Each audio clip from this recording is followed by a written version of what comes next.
How can a 5 months old gold board be responsible for an age-long galamsey problem? Our country is being destroyed. The youth of Ghana are no more safe. They cannot speak. To all of you, rise up and let's demonstrate on the 23rd. No, in the NPP, your biggest advantage in the next elections. NDC4 have no choice. Can I pitch the say? Ian Samuel for Yina Kwaba, a BM Emra Jumadius, Yasanso Thanasia, and Sama Ekoso Ewa Oman Ganemu, Yadinina Ebra Ifona Fino. Yet Dihon Como His Excellency John Dramani Mahama Penny Gusua Juma Sadabaya Oman Ghana Yebefa Yantuma Pa Efra Nansena Manfo Kase Sammy Gyamfi any gold board no kwasam sa gold board no e promote galamsey and what you know Sammy Gyamfi de before babonten e nsem bebre aba betudwa ensem bebre efreche e ba quick one yebewram na fe no e Dihon Como and what NPP amayoko no any minority na fadwen se womu ba be demonstration ni nyina ne se His Excellency John Dramani Mahama enena ban esisi womu intimidate womu tete womu ba quick one enkomo bebre e refreche e ba info bebre so e na fimu ba ya fanasi yede ni nyina ebre ahefo weni sefu from ni aboabo no a ye ba be Dihon Como NPP amayoko no so akanan pa Dr. Mahmoud Bawumia camp womo de nam no Akuffo nsem bebre aba baransa na no yebeko na nado dan Akuffo ado aso ye former president or nsem bebre atudwa wa chimse adwuma oba be ye no eno de NPP amayoko no beba power 2028 ensane beto dwa no Ghana for a digesting sem no Ghana for a Dihon Como quick one yeni kan chensem ne mra ne koba info bebre ewachi My NPP are buying me, I'm the president for president. I will be a rich. They're also, there's up and my and the business. I'm put it to 2028. You saw the great works under me and ex-president Akuffo. We did a lot. These are what we'll be using for our campaign to reclaim power in 2028. You are witnesses to what is happening under this current administration. Things aren't going on well.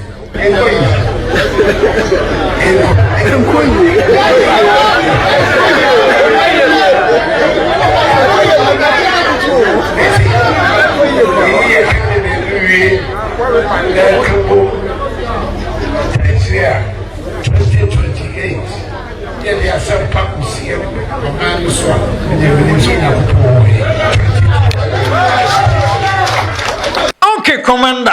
Yeah, Roger. Nanado dan Akuffo, of course. Former president. Yeah. Or nsem bebre ena tudwa. Yeah. But nsem ya chino Ghana for so e Dihon Como te quick one. Yeni kan ransem ni because nsem na wa ha no e doso papa. But nsem a former president e ya tudwa. And say Ghana for Dihon Como. Well, Roger, I mean, that was in the first place. Now, you're telling another come check. Oh, now you're new come. Oh, but now, before some question, just 10 seconds. It will be. Roger, on the 27th of this month, where do you know? Oh, my margin said, there be a neck at the fork of him say, oh, and yes, sir, and you feel, recently, walk off Kakra. Video baba channel. Yeah. E be na video no one kan wo. Oh. It also they keep you more updates. Director 27th among from baba ne de.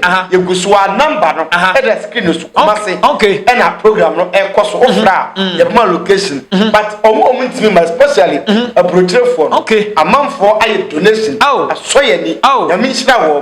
But omo so a omo da so pepper say omo be donation no. You go so a number no. Okay. E the screen as Dini bright also. Okay. Kakra biansa. Okay. Mama sorry for Roman for the. Kitwa bia. Nya mi sha omo. Me bosa kwan so na madawo ma se. Yeah. Odo a wo ma chede a kire me. Of course. Ye program ni wi a ena ye de ni nyina beba ha. Ni a sheda ba be da wo ma se. Because the way amount for esi men kan say wo mo send misika no. Yeah. Abroad ne ntiase so. Of course. Na ani da so ni ba bia but then ya hefo kire say brighter media ye drechi ti nyame show bibia wa send this car e dey a support say dwumadi ba quick one iye nwran sem nim Roger, on the issue former president his excellency Nana Addo Dankwa Akuffo addo edi tu dwan ye di hu nkomo na fe ye dwudwam yie because Nana Addo nkomo emu ode Roger, Nana Addo say adwuma pa NPP aban ayenti in 2028 NPP besa win election because NDC phone jottew but then adana adwuma pa Nana Addo Dankwa Akuffo addo eyeye from 2016 edibesi 2024 no Ghana for hwe so amfa nto abama no that time the one gidie say ombe win election o mu lusu ya wo makoko tena chie no eno na ohu di say Ghana for be kai say adwuma mo ye no de ato abama I'm shocked say obi a waye adwuma adwuma ne ye mmo no eye current ubi bia no eno mpo mo say adwuma ne ye nhui after 4 years ya ekwan ne tutu adwuma kwaya oye ye asase esai onima oye na manfo asase ama omure efi no ehomom na adwuma ne be pay off director nsem bi ho a eye political too much because adwuma ne se woye ni ya ankanu kwa ba win election edema NPP in 2024 and it's a NPP ebetimi an win 2028 general election na wo mo hyebre nyina hye NDC nsem se NDC for mercy apa ena bia NPP betimi an win but then se NDC aye adwuma no ma ne bro de NPP ye no so a NPP should forget assembly nyina because ye the opportunity ne ma and Ghana for adwemu no in their sense of judgment we going to say pass mark no one ro and the say nipa for ba the nature say omo try say nipa no be better than you in this situation so we should vote to do and this nyaye any omo parliamentary seats do e catch say Ghana follows with total interest in the NPP administration the subject na be cast we kire ya in we only listen yet Nemum yankasa nti eru election ya besa judge with NDC adwuma mo ye any the NPP ye no ya be keka niema bom ya be add figures together na agina so dey determine say NPP beba power and no power e wacha na do refi no kaka Dr. Mahmoud Bawumia na do gina abonte ka say obema mpani a oba obetimi ede ono na do legacy no asi ho a protecting the legacy abo ono na achievements ho ban abo na do di ho ban enti president John Dramani Mahama o man ne machina Dr. Mahmoud Bawumia ne babo ono na do legacy ho ban Dr. Mahmoud Bawumia say only NPP ministers board of directors appointees MMDCs omo nyina pagana for ato because omo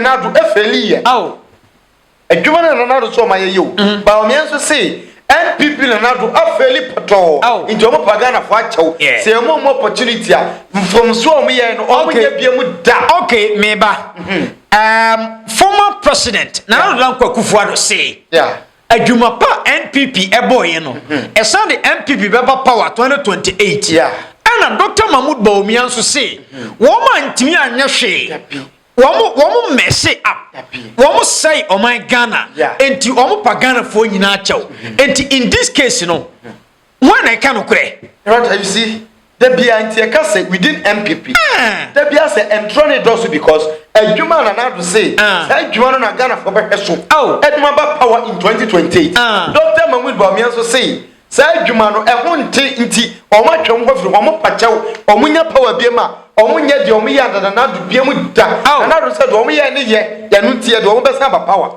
nti check this situation and in this case you know former president na Dankwa Akuffo addo say adwuma NPP beye no eye nti de omu ba power 2028 but the vice president so say adwuma NPP be boy no answani enti Ghana for mfa wo mo bo ne nche wo mo assembly nyina no nti it tells you na NPP for me ntiase right assembly nyina say within MPP it is just defending your own political interest na do hu ni say emfie nwotwe na obedi ye no e wo say oja legacy bi ho enti all try bia say oba vindicate ni ho akere say me ba ye no me be ye adwuma ma me gu me hwani mu ase enei Dr. Mahmoud Bawumia so adweye ne say onu so pemampani adi nti onu nso nkansem a Ghana for be gina so ato abawa because Ghana for say NPP aba be gu omo hwani mu ase enti ye nto aba ma no nti sadia ene ma me twem ho emfiri adwuma ye no na me nkwa me ko gyina baby say adwuma na ye de ankoye enye me na me driver ni no momma me nkwa me opportunity na me ba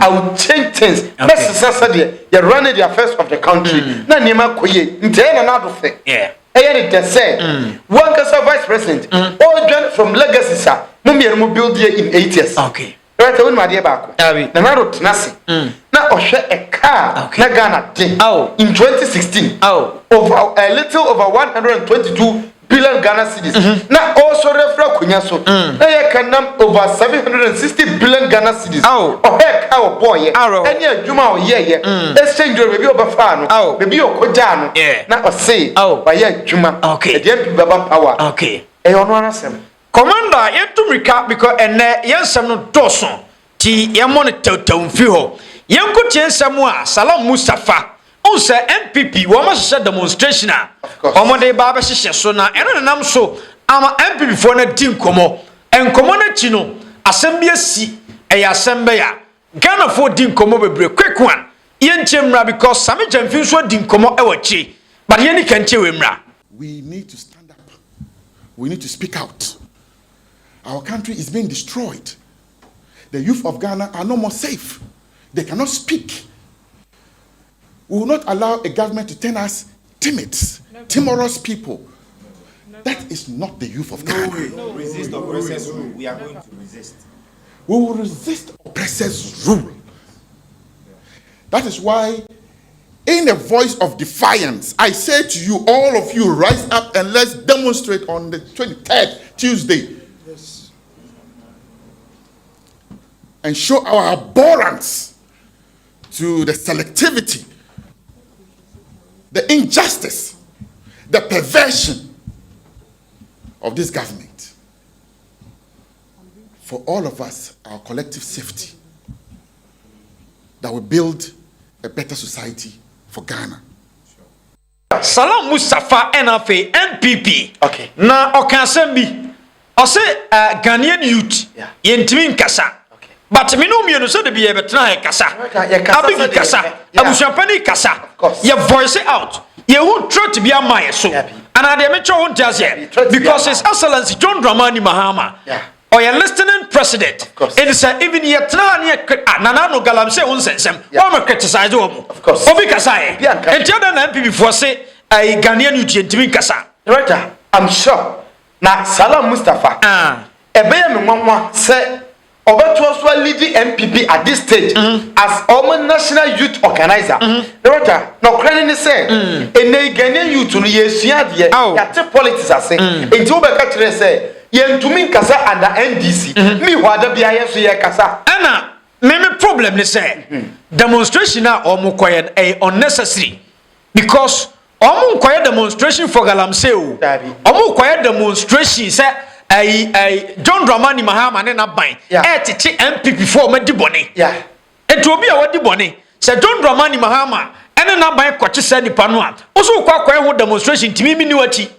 I'm sure na de me nwanwa ne say san krofo ye krofo bi a ya project you omo emet organa for bitrim say omo ye educated omo ko school into omo nyansa but we mo na ye krofo bi a sabi efie nyansa no ebi ni wo muti nti honorable Kennedy Nkrofo na wo kan ebi ni Roger galamsey is the main issue e wo Ghana e national problem e best e to ase enye no nkomo no odi ase NPP fo a omo opposition nei no aban ne e chi wo mo yokofo chi Nkrofo nti aman no eye under insecurity nti omo ko protest but mesem ne say yokofo ko chi chama wuntumi no there is a reason for that.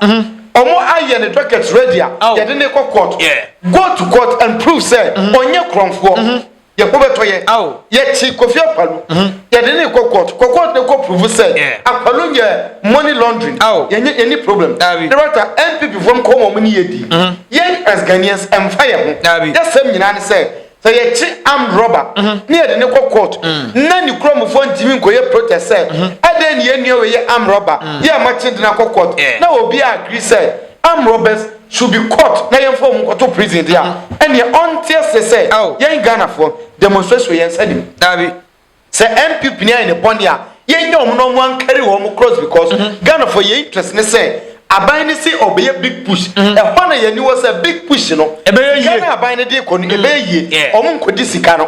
Ya dwen nyina ne say 24-hour economy sika na ye dey ko no. Aban ne mewie meka nkire say 24-hour economy ne akoda ne one district one factory dey sika ne ko ye no ye nya returns bia. Ana bibi to say galamsey demonstration ya face the country for Ebabe. Yeah. One son ye bedi o machi. Because His Excellency John Dramani Mahama ba ne be kan say enche. Yeah. But ye would say e wo say okeka no ho galamsey won sensem. Galamsey no de wo ko ye be ba minim so obedi hu nkomo.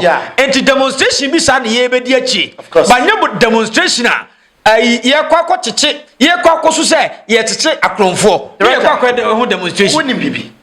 Agenda ne ye ba akọpe.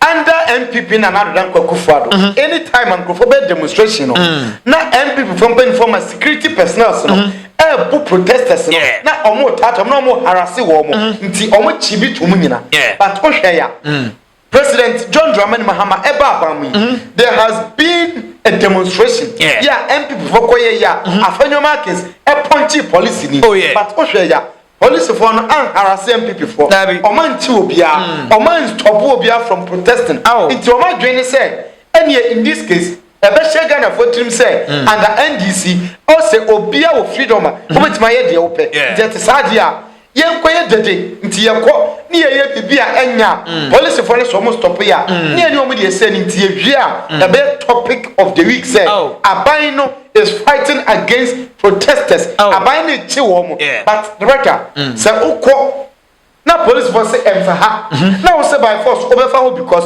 obese wo sheda eye bibi ma police for boss tro na eba be news say NDC aban ama police for elbo NPP fra omukọ demonstration ye baba betra ha ye be di no kra ewom e baba yen so because in this situation obi ansoma we are okay yeti hoyi protesters omo Ghana ye no mu nyina ye baako na now ye a lot of demonstrations but insecurity because yeti woni ka hawo nyina no enye de omka ka menye kronfo iye kofo apem rota iye kofo acho bia na ya frauda adentia se menye kronfo se menye nyina no they should get it Mustafa Salam ne political career market eba wiye quick one yentumrika na yenkonkotie ensama Sammy Gyamfi ede atodwa wadi nkomo bebre afa gold board no ho na amanfo se gold board no na promote galamsey amanfo se galamsey His Excellency John Dramani Mahama betena konwa no so no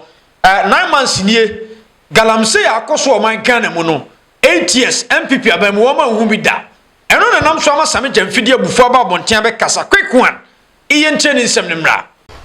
Not at all. With hindsight, I'll go back to that very location and do the same press conference because against in fact, no, against Akuffo, because in fact, and you will all attest to, President Akuffo lacked the political will and commitment to end the galamsey menace, and he actually promoted it and made it a free-for-all venture for his party apparatchiks and appointees who decimated our forest reserves and water bodies.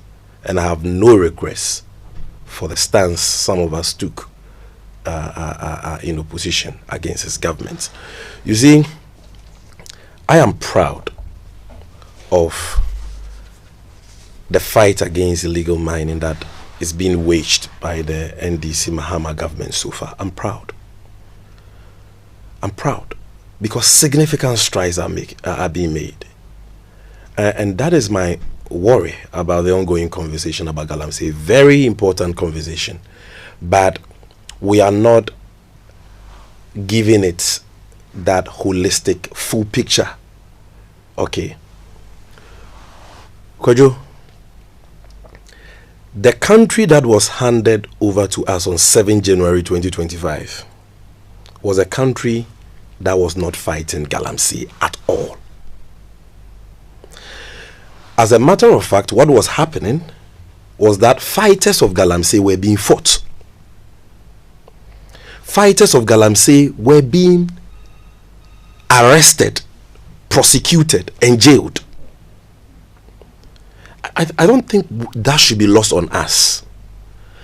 As a matter of fact, in the whole of 2024, and Erastus Asaredonko will bear me out. The whole of 2024, there was not even a single operation against galamsey. Because the government of the day said it had lost in mining areas in the previous 2020 elections because of its fight against galamsey, which was not true. They lost because of their fraudulent fight against galamsey. But that was what they said. And I remember very well their national youth organizer going to mobilizing NPP youth to go and confront protesters. Democracy Hub, that's their name. Yeah, democracy. That they should go to the bush and protest against galamsey. Some were arrested and handcuffed and all that for protesting against galamsey. There was no fight. Because now there is a fight. That in itself is a significant improvement on the status quo that we inherited. First of all, let me clear some misconceptions that people have relied on your question and the answer the president gave to your question, to propagate in the last few days before I even come to the question. Because some have suggested that what the impression you sought to create, which I know was not your impression, but the impression they are rather seeking to create, is that Good Board is promoting galamsey. You see, and my simple question to them is, how can a 5-month-old statutory corporation, Good Board, be responsible for an age-long galamsey problem? Galamsey has been with us for decades. Galamsey has been with us for decades. This is last year there was no Good Board, yet we saw a lot of protests against galamsey because galamsey had reached unprecedented and alarming levels. So how can you say that a corporation that was established barely 5 months ago is the one to blame for galamsey? I mean, nothing could be further from the truth. Okay. Then, again, Good Board, before you went on the break, you wanted to find out if the Good Board Act even provides for the fight against galamsey and all that. Good Board was established to support the promotion of sustainability initiatives and environmentally friendly mining practices. If you look at section 3.1, I believe G and H of the Good Board Act, we have that function. So Good Board is rather supposed to come and support. We don't have that mandate. The mandate is that of the Ministry of Lands and Natural Resources and their allied agencies like MINCOM, supported by the Ministry of Environment. They have that statutory obligation to fight galamsey. But in stipulating our functions, Parliament said, Good Board, since you will be in that space trading, you should support the fight. So, and in less than 5 months since our establishment, we've done what no institution in Ghana has done. This National Anti-Illegal Mining Operation Secretariat, which was formed to be a multi-sectorial, central coordinating body for this galamsey fight, for us to optimize resource. They didn't have money. They didn't have vehicles. In less than 5 months, Good Board has given them 5 million Ghana cedis and 5 Toyota Hilux vehicles. And we plan to give them more vehicles. And since we gave them that support, you've seen the renewed fight all over the place. Colonel Boa, the leader of NEMOS, was in my office thanking me. That's, I mean, it's not been easy. Getting resources to eat, sometimes getting even fuel to move and all that is challenging. Because the work entails a lot. And no matter how much we are allocated, it's just not enough. And so we need people to support. So how can, I'm coming on. So how can the same Good Board that is supporting the fight against, established to support the fight against illegal mining, and is actually supporting the fight against illegal mining by putting in resources, be accused of promoting galamsey? Fight against galamsey, Of course. Hence, ehono yani te ho ye. Yeah. Because eno ka ho na ma NPP elusu ye. Of course. Nti NDC aban ba. E wo se wo mo ho ye ha. Yeah. Na galamsey no wo mo ko. Okay. But then ensam na Sammy Gyamfi kai ne duru ba bi no. Ense me ne ya dwen. Yeah. Because Good Board eba nanse ya no Good Board any 1 year. Dabi.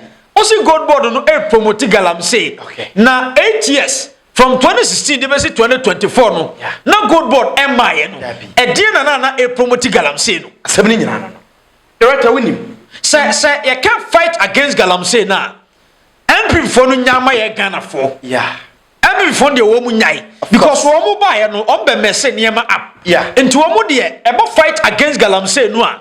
Woman di hu kwa so omo kan because woman Ghana for. Right. Yeah, ye Ghana for was ye can't ye cano of course. Yeah, me what you say. Me know ya because unim NPP for in galamsey issue ye mpese beto man no asem because when they got the opportunity I was omo to galamsey ase no ena omo yi oman ni sika edigu helicopter ena omo di petrol wiem omo yi na omo ma soldier for the police for call mining site e ma ye kokun bi wa bra omo provide enough resources ama wo muntu otwa ama for say oh police for no site no makwa ko jijiska no mko fie but I agree say na police for no be such as say Sammy Gyamfi to me or say operation for no mo empany for no pani oda no ba no office e be da na say e to da sika o mu di bebu fuel egu kam e de akọ site akọ chesi illegal mines na bi ni ho enti abasa police ni na akọ site okọ chesi illegal mines kan o de coin fuel na sa abai manisika obere ka na be enti say illegal mine na be ka kire ni say mama ma 2000 Ghana na fa to fuel na fa gu kan nim kofia police ni obere o ye nipa sometimes yen nwini yen reason as Ghanaians illegal mining komui right yen nyina ye ya adwen say aban yi ba ye encheye enti I agree e to da me ankasa me kase e wo mo say encheye but aban ni deserve say you saw a lot of pressure edisi ni so because right oh say oban 9 months dey who say galamsey areas for forest reserves no wo mate asojafo agumu a enne wo mo pam wo mo no say galamsey for no kana ebubu ofise John Dramani Mahama say oh how too much right winim the ntia me say e wo say so pressure egu abai so ne say NPP as a government in terms of galamsey omo failure because omo sika de call site we no omo ye no omo sika kra de be ko galamsey no ebi ho e no omo sika ni nyina omo we no omo redraw soldier for ni nyina every mining site no and omo issue a lot of mining lease any licenses any NPP for so omo koye adwuma nti NDC buy no but it is expected say aje so omo koye ha yenim say aban ni ye di obetin because washa said ye wudi nkan de tudwa no enei aban ni say permanently or the asrafo ko forest reserves no amo makwa ko bo omo sisi wo ho said ye be ya ye pamo galamsey for na omo kwa omo say it be more much because on be bia no soldier for no right. These are major issues in tia sabai no oye na wo hu say yenso ye make a lot of dede e wo ho a eduru ba bia emu ye dia aban no mpo na ban be je so man ho mene so ti sabai ne man ho mene so da bia no hu say Ghana fo ni da so wade no so a but omo se Sammy Gyamfi mu ka se ai galamsey no omo se nana do betumi issue emergency but enade he nsema Sammy nkoma Sammy Gyamfi mu di director assembly nyina say I agree enti wo hwa ya na me criticize ND Saban no me de Sammy Gyamfi and Sam George example say omo mienu ene kan sem bia it was assumed say overnight ebetuma to galamsey ate enti me kama sem bia na me de omo reference point say ye gina omo asem no so dia and we should criticize the government but assembly say man pani no only dia de no wan kasa and in this situation the ntie se man pani no na man for so say ene sa na e kan dia niam bu anya Akuffo do ne kan but na Ghana for the politics the right assembly ne say John Dramani Mahama enyo no ne ka sampo no wa making a lot of effort into what effort no bi ena migusu bosu ya enei at this situation ya hu say aban no eyi sika bi free baby gold board wa afi na nya just 8 months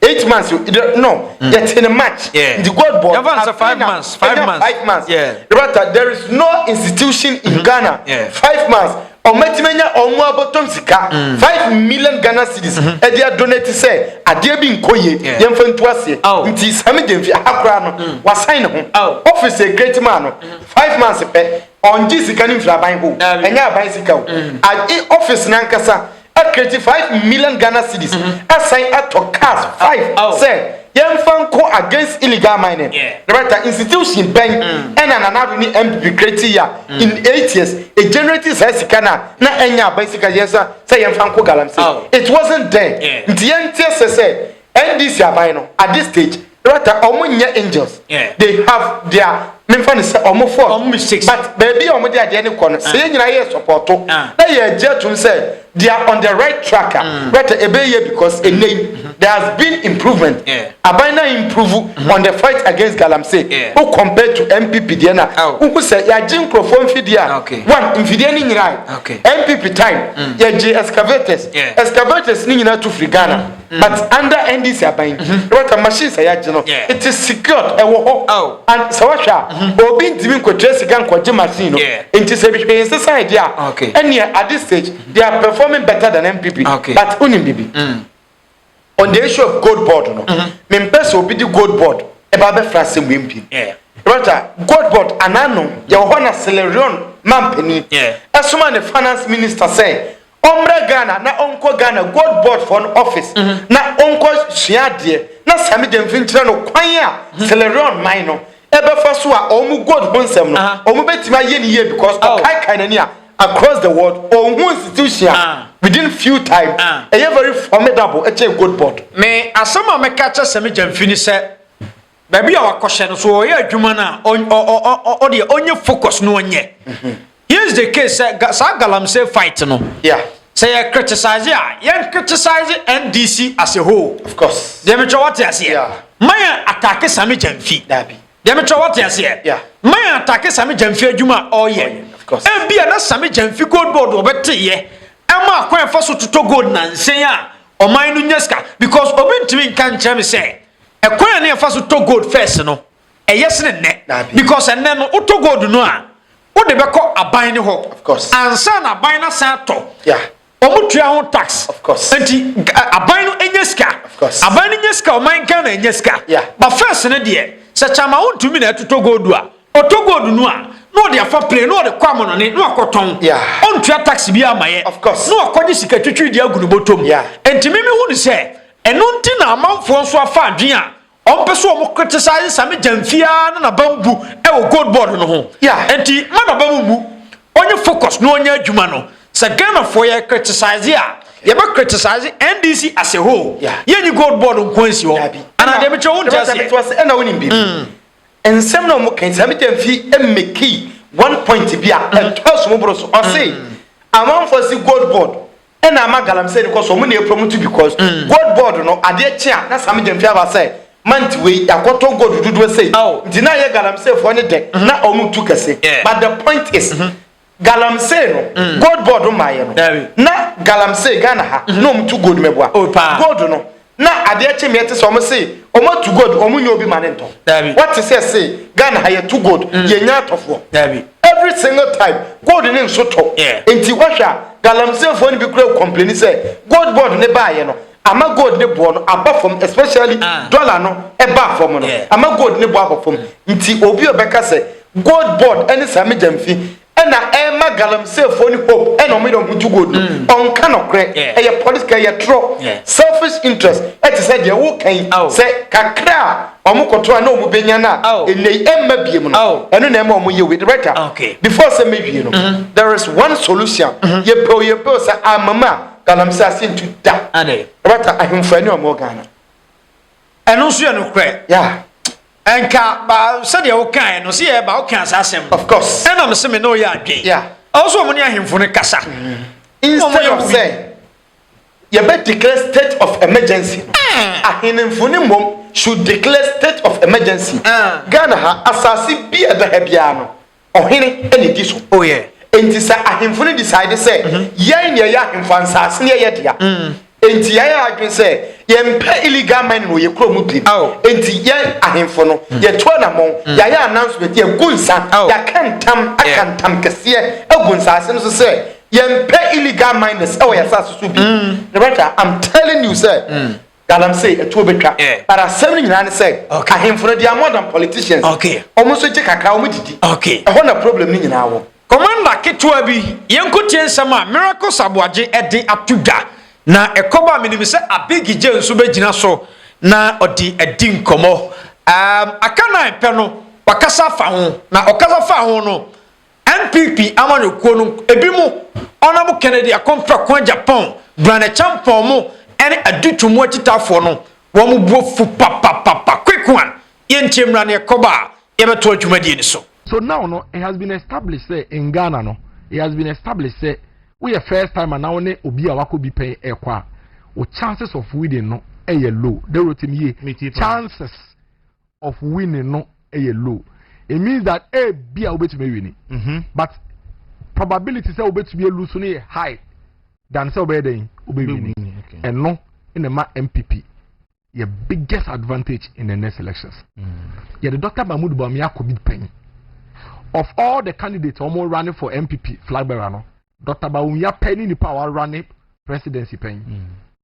NDC4 have no choice. They must bring a new candidate. Some pay, and some carry no money for Froba. And no opportunity at MPP then. I can't lie and say between Dr. Mahmoud Bawumia and the other MPP aspirants, no, they are on my biggest opportunity. So, Oko Biemupa, Yakase Yehodi Bibia Constanta. Or what the biggest chance will be winning and Dr. Mahmoud Bawumia because ye di kind of call back on Yababi who say Ghana for Anya She Krano in spite of all the difficulties in 2024 no a move 41.7% dear.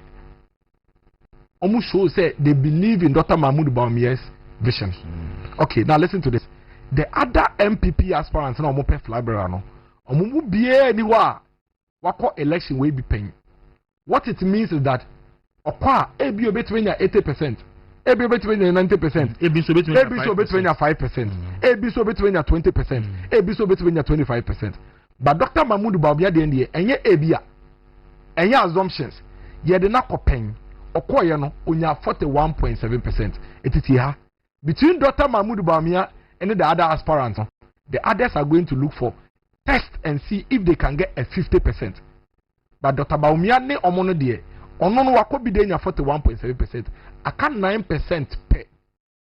Now what we are doing, enya 50% as compared to the MPP aspirant. It is not as compared to the NDC. Okay. Between Dr. Mahmoud Bawumia and the other NDC MPP aspirant the others are going to test and see if they can get the 50%. But Dr. Mahmoud Bawumia wako bi da. And the argument say so can say there now say and the NDC for so 56%. And I say John Mahama na 56%.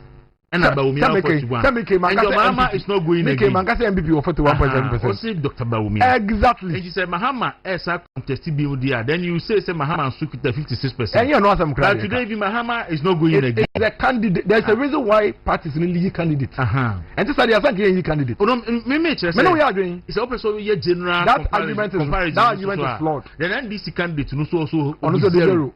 Exactly. Bawumia stand tall. Exactly. So Mahama no or 56 no. Or 56 equal. Exactly.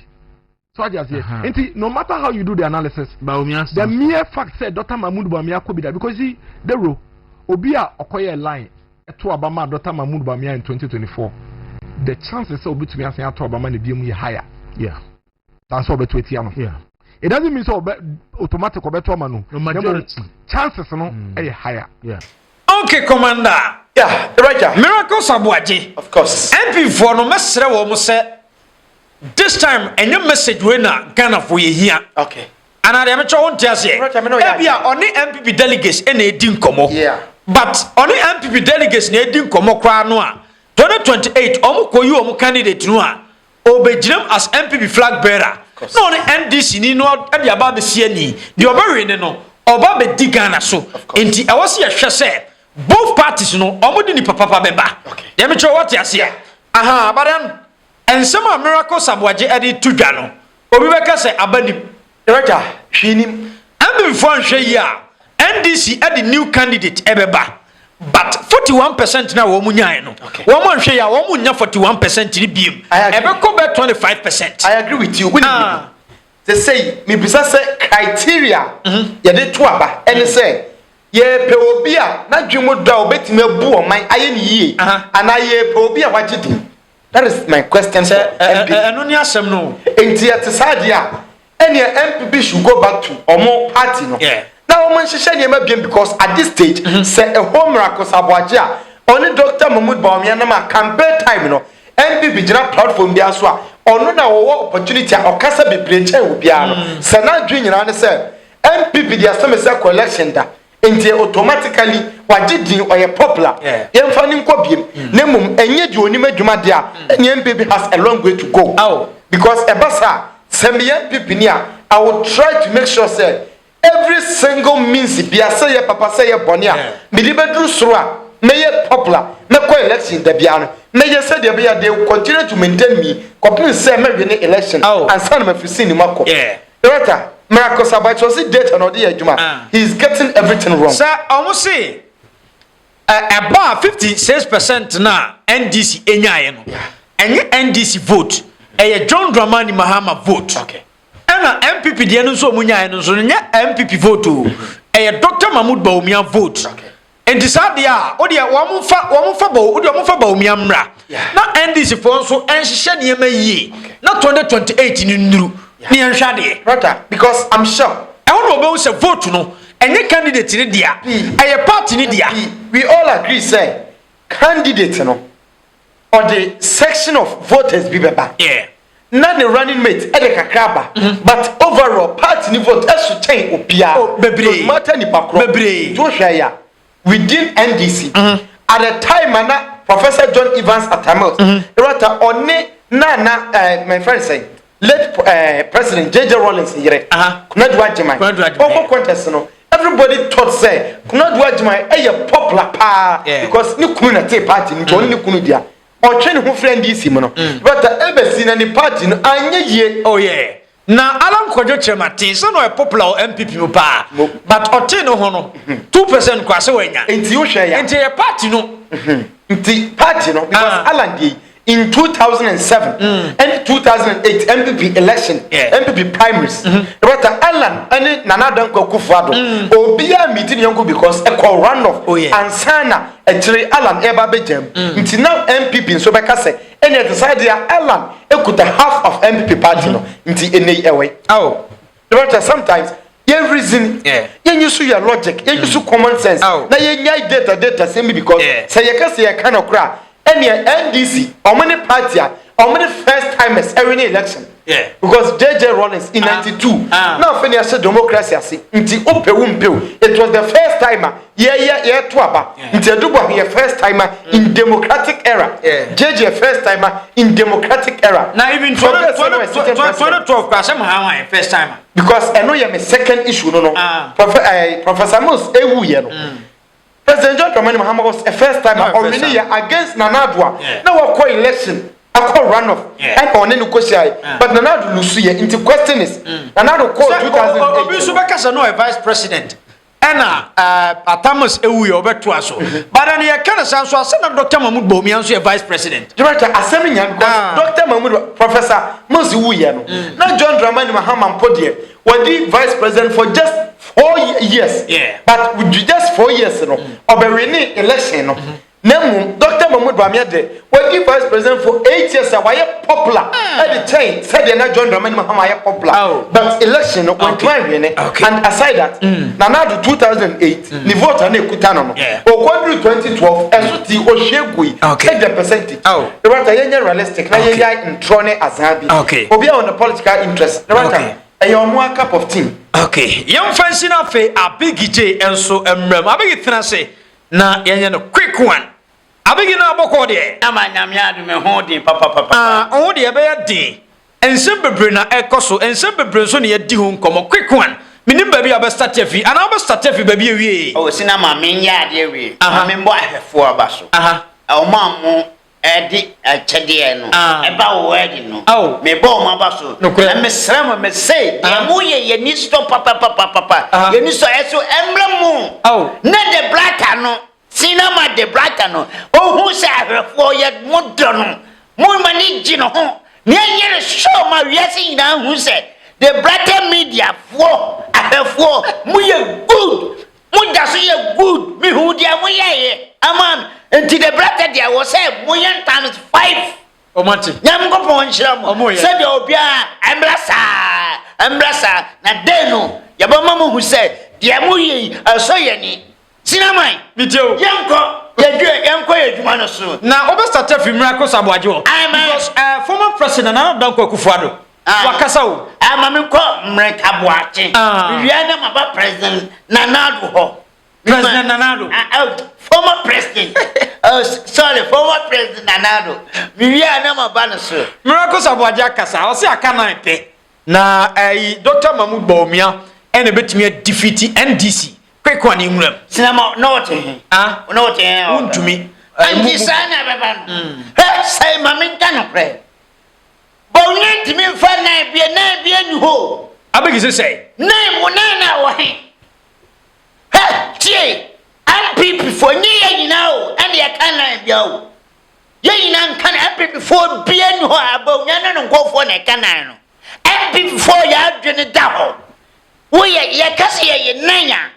Wo pena wo we ade wo we wo so pena nan wo ko fa na obaso so MPP ne bia na adwene da ho no say wo so wo ye wadwuma yie na wo fa de obatima ye campaign a obatima fight NDC ana obatima dia na nan mo ko fa ne he nan ne wo hotama na mutia konya no so no man na mutina 8 years so man timi amfa nan na aka win second time man timi amfo mo ma wie na mo kotena nchen no ana mo kwanya na aya o se munya foto wan ofa na zanko MPP stay ya anko fo na baba o muni vision Are wo se munya foto wan e wo e o munya foto wan for 39 39 plus 9 ISA 39 plus 9 ISA no we say na 39 plus 9 ISA no so say nya 48 48 woni wi na aba omunim omabon mreka boache omabon ayesa na omukura de minim de beka sa akire om because omuni vision leader na de omunim oni vision but nya vision enti mreka bo konkotena ensen hunu se ya na omuka baby na bia sinaman omuntu madwunum na bia nu ho bia de kan okay na no ye de ga ye de ba mu no ana man ye hwe no ana mu ye sa na de na nti akodi obi betum o say NDC de omoto abana mu wi ne president Mahama ni wi ne and 2028 NDC de obi ba abedi amom su hwe how so de kawo de ne ja NDC aya party ni ya to aba party for party no muto aba man no anyama hama no to man no aya NDC party ni wi na konya ne sisi anti very now omuguso omuya akwan omo start year adwuma no anti anu ane de omukọ 2028 anti 2028 omo de akokọ kura ba gina ho obawi ni anti monye madwuma na monye madwe okay by former president abekasa Nana Addo o na se wote nka che metse nka che anti nani nka o na se wote Nana Addo chan na wote nka che o si fo mo so nkasa anti ana na onya are onye se enti o se Nana Addo ade o mo te obiati nka che enti die to kasa nani nka say o Nana Addo nani nka Anananu de tema no te san ko fo ye na anona no pro abigi nani nka ni dina da so ati ase Nanado so ma ye adwuma na wai adwuma na wai say adwuma ma ye no e wo he adwuma ma ye no do mbeba pa 2028 Nanado nye serious abigi Nanado nye serious abigi jaisa onye serious misro kalenka na sinama onye serious program no kwa yenwie okay ayeko me de no be catch former president so onye serious adansi enti na kama fa na yere obadum na wota na 2024 no adwuma na o ye anjima ma wanwini 2028 obi aba na ni abira o ye adwuma no ana o de ba kokko wini tama na wo power na wo betima agina se break it almost say 8 no want nya break it wo ko fa wura Brian mura bola ni Brian no ana bola ni de yawe no enti wo sa kam sa bola we be sa akowini eno ni asem no adwuma be na naro adwuma be na ye Nana Addo oya de so ye adwuma oya de adwuma oya na say number 1 or the dollar to Mika could do 17 to 20 cities. Yababona was it's over $1 4 cities. No, or the South could do 70 or yadi or Bafa cement 1 bag. 25 cities, Nanado free not cement 1.5, 1.4 or 1 million. And no DJ or yadi. Nanado but not through 1 gallon. 14 cities.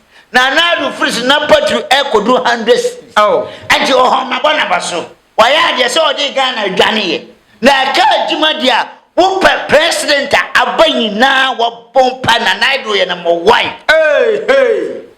What are the education about? Away. Ojai. Oh. Juma Akuffo be. Away. Ebi si da. Who gba president. Who grants Anthony me bisa church na nadwa. Na say free SHS. Ananya da bi sa. Me be ko.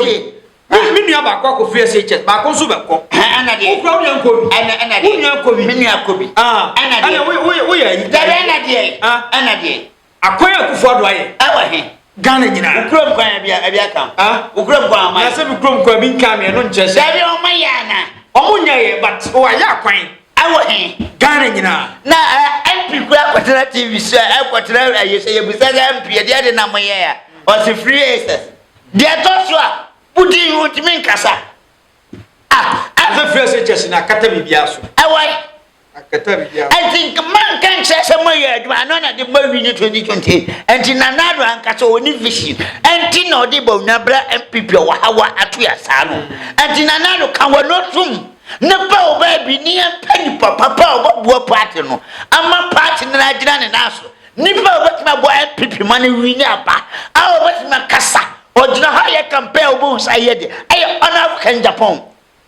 And you will nip out in a buy or bone or nimpi, Nancy or Kodina Pagana for what I say. Oh, now to time I hold in the buy by advice. No, Mummy and Manti Man Jeffia Magana or Pacho. And I will not do about Bontina Catcher say, would you why are there? Oh, yeah, and to Mummy and Hornet Canopre, Hornet Joy, and Dinanadu Nibble and this for Mr. Madara President Mahama. Where they is Shamoy. She almost because I'm from Ghana for.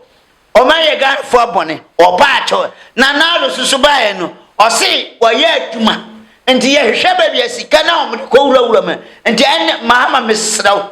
But my day Munchina now near her Ghana scout was down or boy Yenano. Our the Ghana. I could throw a home. And near who may be on this kind of gooey. From my Ghana because Nanado de Yankopo no couldn't. I am a Ninian no better. Nanado and Casano. Papa, Obika, now so Papa because I say, now Papa might be over the woman so about woman and Nanado count. Because Nanado dear, and ye got for your serious. God saw Casanina and Nanka the soldier for Argentina, or we are not 2028 and Omajuma Moya 2 to remember. Oh no, Baumia. But now, that's in our bill. A cry a woman. Ye insanity, or down my medium. When you say about me, I had an agent 10 times or every 10 times. Yes. And to 2028 be able. Say, Yadibo never saw has not my head. Me start to telling my MP for. So much the Bonaba. MP pretty me up or you met from Africana. So kind, 2024, okay. Me say, I'm going to Lucia. Oh, Lucia. Message ya sama mesaka mesam pipi 2028 omo ya so de budibo nyaba na ba nya timi wi nya me meta kwan Africana mesam na Africana because and ba nya timi wi nya kunya wo Ghana ba nya kasa na chisum no sha ba nya chisum oni pa oni ahodi no betima tena Ghana kunya so si atoba na ba nya wi ni kwan 3 days kwan to Ghana kunya no open market. Kasano adi no wo onu akasa di compare bo nya kwa jina platform kwa kire se oye compare asho wo wani ontimi yanko ai Salam Mustafa ne NPP youth no mo se omo ya demonstration kese party ye ma join ne omo awade o se omo se NDC for etchi NPP for e se Ghanaian youth ai ntimi nkasa NDC for no omo di ho atoye so ese bebre o na dia me kana ye de tell kasa na ho kan and the NDC for abachi David NPP ni serious o abachi say NPP ni serious are ha so mo ye serious ho munya adwuma sika na mo wia no mo starting fancy hospitals ni mo wia na mo di mudia o na 2024 ye ene for 8 years na ya tina kunyanso ye di ma bro sika ne de ya mfa di enum miem ye di sisi hospital ai ya kwan na mo mfa mudi nto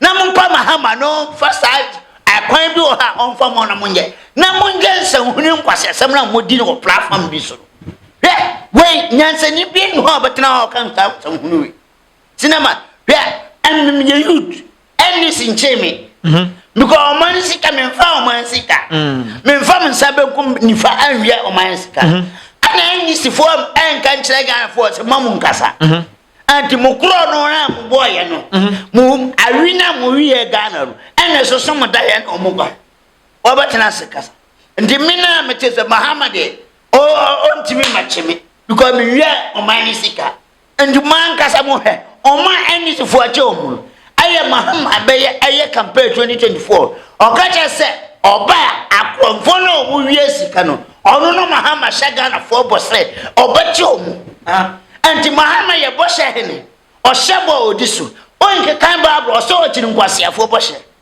anti Muhammad bai no on pese obe kwase enti wa che NPP fo na o mu wie sika na ede o mu ko ye nya obi ate se chamount me yes who are your front ye nya obi ate se obi a enti kan kira Ghana for say e fa a problem to Ghana for bitin say I need for che Ghana youth I need in che Ghana youth ya da and Ghana youth so we Ghana sika da Ghana youth so em fa a contract em ma say ye ndue bro ma yem fa sika o man go gi sa contract o mu na o mo sika na o ma ho yem fa kwan ma Ghana youth say ye nje ni em fa nya kwan contract amma ye di sika ye ndi o man di sika me say o mu pa o mu marketo o mu kwasoro bafom jodi sika bia no enu 2020 na nkofo nyina adam 2020 me say we very simple any for de mi hu no sinama ewu enie o mu pa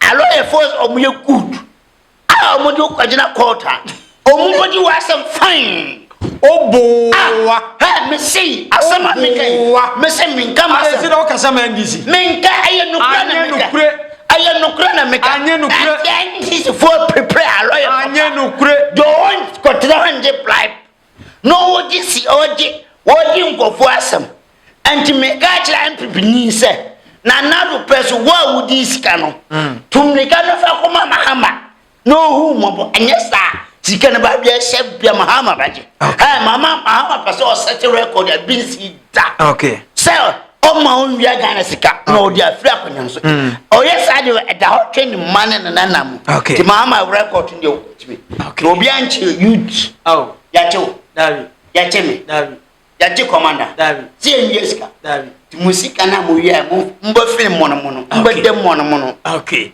abusua eremasi yeko ewesa babiem akra ifo nyina